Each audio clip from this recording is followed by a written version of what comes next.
এটা কি সাজেক? একদমই না। এটা পাহাড়ের রানী আমাদের বান্দরবান।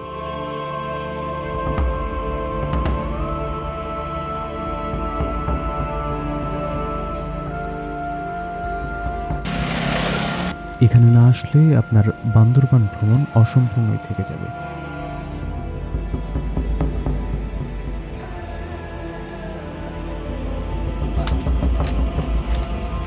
আর একটা ভুল সিদ্ধান্ত পুরো প্ল্যানটাই নষ্ট করে দিতে পারে, যেমনটা আমাদের সাথে হয়েছিল। কিছু বলার নাই, খুব হতাশ।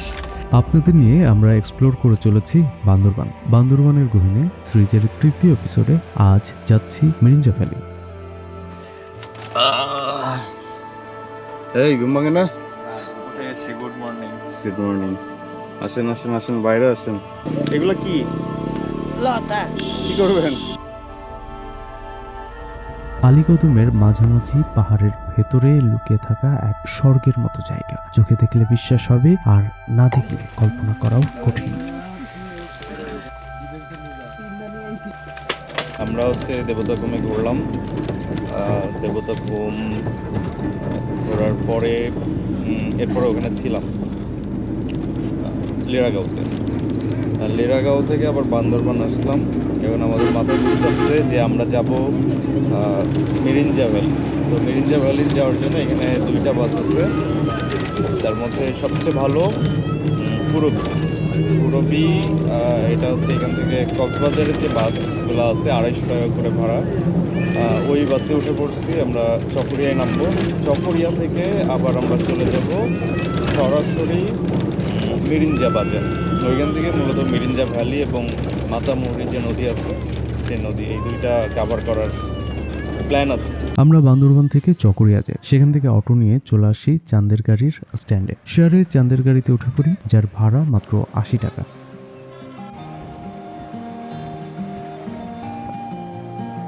বান্দরবানের আঁকা বাঁকা উঁচু নিচু পাহাড়ি পথ পেরিয়ে 30 মিনিটেই পৌঁছে যায় মিরিঞ্জা বাজারে। এই বাজার থেকেই শুরু আমাদের আসল অভিযান। আমরা চলে এসেছি, নামতে হবে আমাদের এখান থেকে। নেমে যান মিরিঞ্জা বাজার। নেমে এইখান থেকে ওই যে উপরের দিকে 40 মিনিটের ট্রেক শুরু হয়ে গিয়েছে। রাস্তাটা মোটামুটি সাজেকের যে রাস্তা ওরকমই আর কি, ওরকমই ফিল পাবেন। আমার 40 মিনিট মতো হেঁটে যেতে হবে। অবশ্য টপে যাওয়ার জন্য গাড়িও আছে, আমরা গাড়ি না নিয়ে ট্রেক করছি।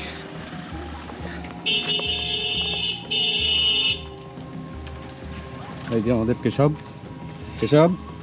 কেমন লাগতেছে হাঁটতে? দারুণ। গাড়ি যাওয়ার কারণে প্রচুর ধুলা, মাটির রাস্তা এখনো। শহরের কোলাহল পেছনে ফেলে পাহাড়ের দিকে এগোতেই মনে হলো আজকের দিনটা আলাদা কিছু হতে যাচ্ছে। লেবু শরবত কত করে? 10 টাকা? 20 টাকা? মিরিঞ্জা বাজার থেকে 30 মিনিটের হালকা মাঝারি ট্রেক। চাইলে বাইক বা চাঁদের গাড়িতেও যাওয়া যায়, কিন্তু পাহাড়ের ট্রেক মানেই আলাদা এক ফিল। পথে পাখির ডাক, পাতার মর্মর শব্দ, আর দূরে পাহাড়ে ঢেউ খেলানো রেখা। হাঁটতে হাঁটতে বুঝলাম এই কষ্টটাই আসলে ভ্রমণের আসল সৌন্দর্য। কি খুঁজতেছেন আন্টি? এগুলা কি লতা কি করবেন? ওই লাঠি বিন্দু ও, লাঠি তো অনেক জোগাড় করছেন।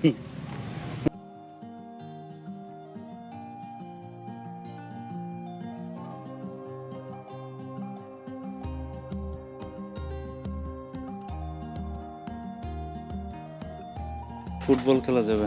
ও, বালিশটা সেই সাইডে রয়েছে, কম্বল লাগবে জাস্ট। এনার্জি কি লো না আছে? আছে এনার্জি, এখনো আছে, স্টিল অ্যালাইভ।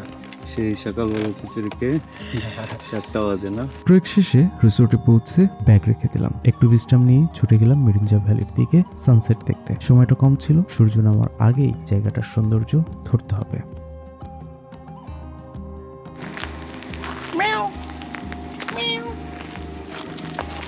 আসো আসো আসো আসো আসো আসো আসো আসো আসো আসো আসো আসো আসো আসো রিসোর্টে মোটামুটি ব্যাকপ্যাক রেখে একটু বেরোইলাম ঘুরতে। কেশব আর আমি ঘুরতেছি। তো মূলত এখানে নাকি একটা মেইন যে ভিউ পয়েন্ট আছে সেটার উদ্দেশ্যে আর কি বের হওয়া, কিন্তু এটা খুঁজে পাচ্ছি না আর কি। এটা খালি নামতেছি আবার কখনো উঠতেছি। আর এই যে রাস্তা, দেখি সামনে কত দূর আছে আমাদের। যাইতে যাইতে এরকম বহু রিসোর্ট, মিরিঞ্জা 97 রিসোর্ট, 97তম রিসোর্ট কিনা জানি না, কিন্তু রিসোর্ট মোটামুটি হিউজ, এত রিসোর্ট। আর যারা আসবেন চিন্তা করেন যে এখানে রিসোর্ট পাবেন কিনা, টেনশনের কোনো কারণ নাই। এখানে গেস্টের চেয়ে রিসোর্টের সংখ্যা বেশি, আপনি পেয়ে যাবেন। সাজিকে যেমন আগে থেকে বুকিং দিতে হবে, নানা রকম প্যারা থাকে, এইখানে এরকম কোনো প্যারা নেই। মন চাইলে চলে আসবেন। আপনার যে ওই চাঁদের গাড়ি ফুল রিজার্ভ নিয়ে আসতে হবে তেমনও না। এটা হচ্ছে খুব বেসিক ইনফরমেশন। আপনি আসলে অবশ্যই কক্সবাজারের রুটে যে গাড়িগুলো আছে সেগুলোতে আসবেন এবং চকরিয়া নামবেন। যেখানে নামায় দিবে ওইখান থেকেই মূলত আপনি আপনার চাঁদের গাড়ি বা সিএনজি যেটাই পান, মানে চান, চলে আসতে পারবেন। চাইলে বাসেও আসতে পারবেন। আর বলে রাখি, বাসে যদি আসতে চান আলীগঞ্জের বাস, এটাতে আসতে হবে। ওই চকরিয়া টার্মিনাল থেকেই চলে আসতে পারবেন। এই যে হচ্ছে ভিউ, অসাধারণ। চারপাশে অসংখ্য ছোট বড় পাহাড়, প্রত্যেক পাহাড়ের গায়ে গায়ে ছোট ছোট রিসোর্ট। নিচে মাতামুহুরী নদী সাপের মতো বেঁকে বেঁকে চলে গেছে। সূর্যের শেষ আলো পাহাড়ের গায়ে পড়তেই পুরো ভ্যালি সোনালী হয়ে উঠল। এই মুহূর্তে দাঁড়িয়ে মনে হলো সময়টা যদি এখানেই থেমে যেত। নিচ থেকে আমাদের যে রিসোর্ট, ওইখানে আসতে আমরা মোটামুটি 20 মিনিট মতো লাগছে, কিন্তু মেইন যে ভিউ পয়েন্ট সেখানে যাইতে বেশ সময় লেগে যাচ্ছে। অলমোস্ট 30 মিনিট ধরে হাঁটছি, কিন্তু সেটা নাগাল খুঁজে পাচ্ছি না। এই যে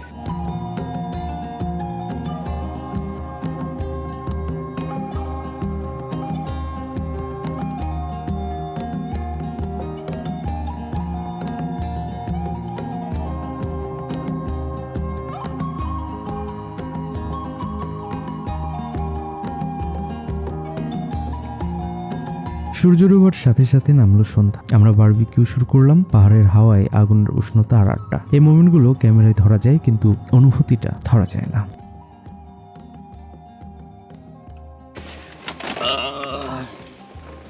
এই ঘুম ভাঙে না? উঠে গেছি, গুড মর্নিং। Good morning. আসেন আসেন আসেন, বাইরে আসেন।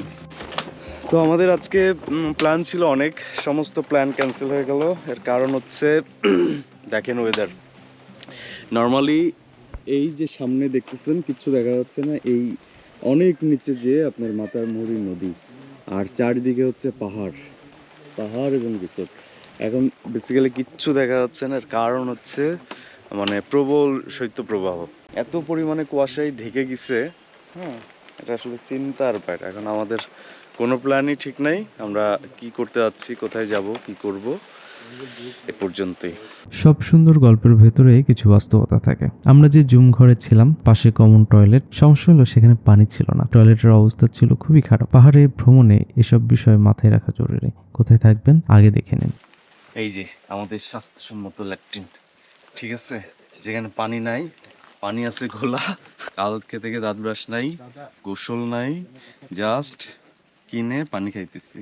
মিরিঞ্জা ভ্যালি কিন্তু ওই যে মারান্তমের মতো একটুখানি জায়গা ক্যাম্পিং করার এরকম কিন্তু না। এটা মানে এর এরিয়াটা আসলে এত বিশাল, আমরা গতকাল কাভার করতে পারি নাই। আমরা ধরেন প্রায় 25-30 মিনিট ট্রেক করে এখানে আসছি, হেঁটে উপরে হেঁটে আসছি, এবং আস্তে আস্তে তো দেখছি অসংখ্য অসংখ্য রিসোর্ট, প্রত্যেকটা পাহাড়ে মাথায় একটার সাথে একটা লেগে লেগে মানে রিসোর্ট এরকম।